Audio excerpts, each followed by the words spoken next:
আসসালামু আলাইকুম রহমতুল্লাহ। বিসমিল্লাহির রহমানির রহিম। ওয়াল আসরি ইন্নাল ইনসানা লাফি খুসর।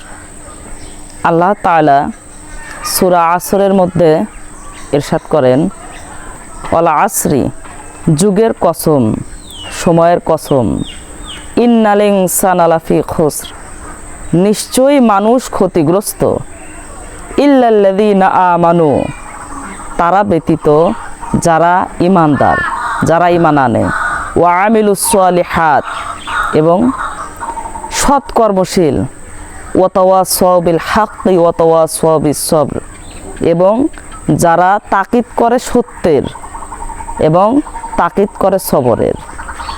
এই সূরা থেকে কি বোঝা যায়?